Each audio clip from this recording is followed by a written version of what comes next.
Hello दोस्तों, आप सभी का हमारे YouTube चैनल सू एंड डमल में हार्दिक स्वागत है। आज का जो हमारा टॉपिक है वो है रिकवरी के ऊपर में। इस टॉपिक को जब तक आपको चोट नहीं लगेगा, इंजरी नहीं होगी, तब तक आप इसका इंपॉर्टेंस को समझोगे ही नहीं।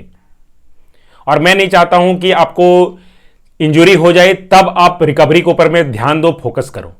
मैं शुरू दिन से ही रिकवरी के ऊपर में हमेशा फोकस किया हूं, इसलिए मैं आज मुझे 1 साल मोटा मोटी होने जा रहा है दौड़ते हुए और मुझे आज तक कोई तरह का चोट नहीं लगा है। एक दिन भी मैं बेड पे नहीं गया हूं इंजरी के कारण। सिर्फ एक दिन मुझे प्रॉब्लम हुआ था, मैं बेंगलोर इवेंट में गया था, वहां पर मेरा नाला में पैर गिर गया था, उसके कारण मेरा नी में हल्का सा पेन हो गया था। उसी कारण मुझे 1-2 दिन रेस्ट लेना पड़ा था। बाद बाकी ऐसे में मुझे दौड़ते हुए कभी कोई तरह का प्रॉब्लम नहीं हुआ, क्योंकि मैं शुरू दिन से ही रिकवरी पे बहुत ध्यान दिया हूं।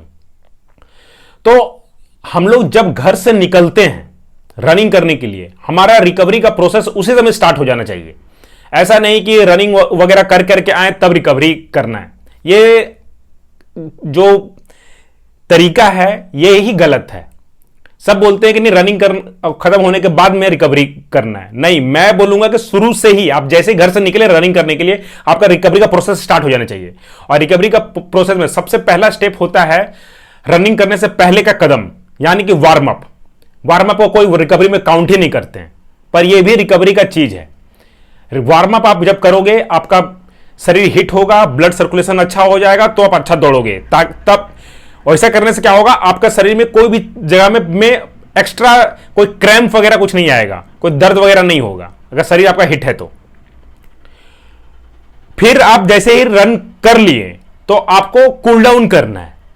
कूल डाउन तो रिकवरी का one of the most important चीज है। अगर आप कूल डाउन नहीं करते हो तो जो एथलीट नहीं करते हैं उन लोगों का शरीर में दिन भर पेन रहेगा, या फिर 1-2 दिन रन करने के बाद उनका शरीर में बहुत ज्यादा पेन हो जाएगा। क्यों होता है, इसके पीछे लॉजिक समझ लीजिए। जब भी हम लोग कोई भी हार्ड वर्क करते हैं तो हमारा शरीर में लैक्टिक एसिड तैयार होता है। वही एसिड के कारण क्या होता है, हमारा शरीर में दर्द करने लगता है। तो उसको फ्लश आउट करने के लिए जब हम लोग कूल डाउन करते हैं तो लैक्टिक एसिड निकल जाता है। तो कूल डाउन आपको करना ही करना है।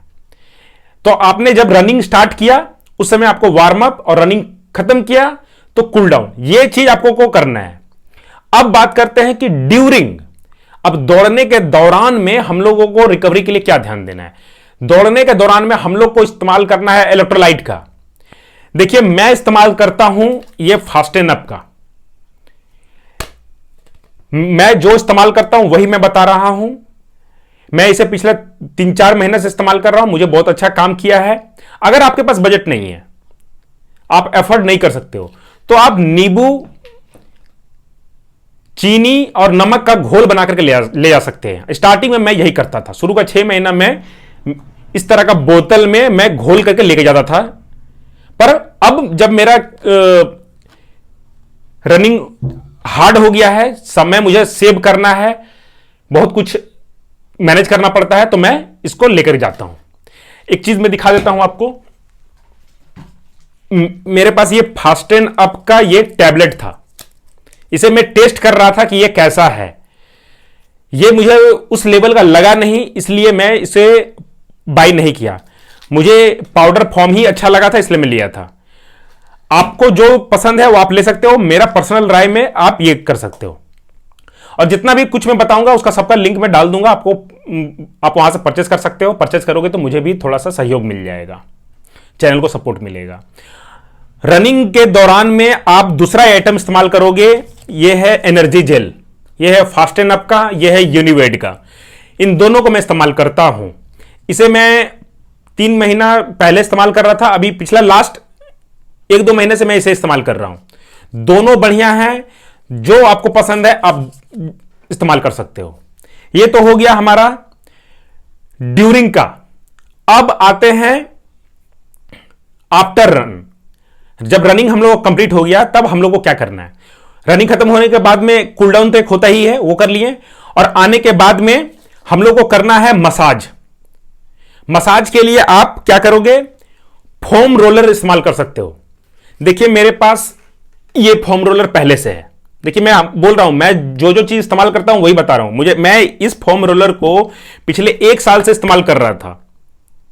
ये अब 1 साल के बाद में ये डैमेज हो गया है, इसलिए मैं इसे साइड करके अब फिर से एकदम सेम वही चीज है। आप देखोगे ध्यान करके तो सेम चीज है, एकदम डिजाइन वगैरह सब कुछ वैसा ही है, कुछ भी अंतर नहीं है। मैंने वही दोबारा ऑर्डर किया है क्योंकि ये आपका मसल रिकवरी करने के लिए बहुत इस्तेमाल करेगा। आप मेरा वीडियो खत्म होने के बाद में आप कहीं और जाके देख लीजिएगा वीडियो, आपको वहां पर भी ये मिलेगा। और मैं बोलूंगा कि आप इंटरनेशनल लेवल के एथलीट का देखिएगा, वहां पर भी आपको पता चल जाएगा कि कैसे वो लोग फोम रोल वगैरह का इस्तेमाल करते हैं। ये सबसे सस्ता आइटम है, मैं सबसे एकदम सस्ता चीज बता रहा हूं। अगर ये चीज नहीं करना चाहते हैं तो मत कीजिए। मसाज में आप दूसरा करना है आपको ऑयल मसाज, तेल मालिश, सारा एथलीट करते हैं, नेशनल इंटरनेशनल सब कोई करते हैं। कोई आपका कर देने के लिए है तो ठीक, नहीं है तो आप खुद से करो। मैं खुद से करता हूं। इसके बाद हम लोग को ध्यान देना है डाइट के ऊपर में। डाइट में हम लोग का होना चाहिए प्रोटीन। प्रोटीन के लिए आप अंडा ले सकते हैं, मांस मछली ले सकते हैं, दूध पी सकते हैं, चना खा सकते हैं, फुला कर खा सकते हैं। अगर फुलाने का नहीं है तो आप पाउडर फॉर्म में जो सत्तू होता है उसको ले सकते हैं। साथ में अगर आपका पॉकेट आपको देता है परमिशन, तो आप अच्छा बजट है आपका, तो आप मल्टीविटामिन, ओमेगा 3 ये सब भी ले सकते हैं। ये हो गया। इसके बाद आप ऐप का इस्तेमाल कर सकते हैं। कोई आपके पास ढंग का अगर ऐप है, अच्छा ऐप है, जैसे कि स्ट्रावा, गार्मिन, जो कि आपको गाइड करते रहता है कि आपका रिकवरी कितना चाहिए, आप कितना मेहनत किए हो, कितना शरीर आपका थक चुका है, वो भी आपको गाइड करते रहता है।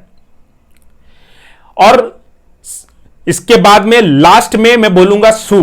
एक जूता आपके पास होना चाहिए जो कि रिकवरी के लिए। मेरे पास ये शू है एसिक्स का नूसा ट्राई 14। इसे मैं लॉन्ग रन और रिकवरी रन के लिए इस्तेमाल करता हूं। जो भी आपका शू होता है, जूता जो होता है रिकवरी के लिए, उसका स्टेक जो होता है, ये जो होता है ये ज्यादा होता है और ये स्पॉन्जी होता है। जब आप दौड़ते हो तो वो पैर में आरामदेह करता है, तो आपको आराम लगेगा। तो आपका जो मान लिया हार्ड सेशन किए हो आप 1 दिन 2 दिन पहले, तो उस दिन आपको आराम मिलेगा। सब कोई इस तरह का नियम को फॉलो करते हैं। अगर आप भी जो जो पॉइंट को मैंने बोला, अगर सारा पॉइंट को आप फॉलो करते हो तो विश्वास मानिए आपको कोई भी तरह का इंजरी नहीं होगा। और अगर आपको इंजरी नहीं होगा तो आपका परफॉर्मेंस अच्छा होता चला जाएगा। क्योंकि जो भी एथलीट इस वीडियो को देख रहे हैं वो अच्छी तरह से समझ रहे होंगे कि मैं क्या बोलना चाह रहा हूं। अगर आप 1 सप्ताह भी अपना रनिंग मिस कर जाते हो, 1 सप्ताह 10 दिन, तो आपको फिर से नीचे से स्टार्ट करना पड़ेगा। ऐसा नहीं कि 10 दिन छोड़ दिया तो 10 दिन का 11वां दिन से मैं आगे से चल जाऊंगा, ऐसा नहीं होगा। आपका पूरा स्पीड पेस सब डाउन हो जाएगा। फिर से आपको ऊपर करना पड़ता है। तो आपको हर एक दिन फिट रहना पड़ेगा और फिट रहने के लिए रिकवरी बहुत जरूरी है। इन सब चीजों को फॉलो करोगे तो आपको कोई तरह का दिक्कत नहीं होगा। और हमारा जो अंतिम जो सबसे इंपॉर्टेंट जो चीज है वो है स्लीप, नींद। हम लोग को कम से कम 6 से लेकर के 8 घंटा का अच्छा नींद चाहिए। आप 10 बजे तक सो जाओ, सुबह का 4 बजे तक उठ जाओ, 6 घंटा का नींद हो जाएगा। नहीं तो आप पहले सो सकते हो 9 बजे तक, तो और अच्छा है।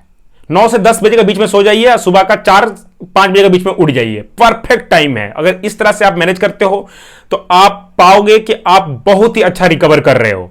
और रनिंग करने के बाद में दोपहर के टाइम पे आप हल्का नींद ले सकते हो, नैप ले सकते हो, आधा पौना 1 घंटा का। आप बिल्कुल फ्रेश महसूस करोगे। आप दूसरा दिन जब दौड़ने के लिए जाओगे तो आप अंदर से आपको खुद महसूस होगा कि आप कितना अच्छा रिकवर कर चुके हो। तो आशा करता हूं कि यह जानकारी आपको अच्छी लगी होगी, वीडियो पसंद आई होगी।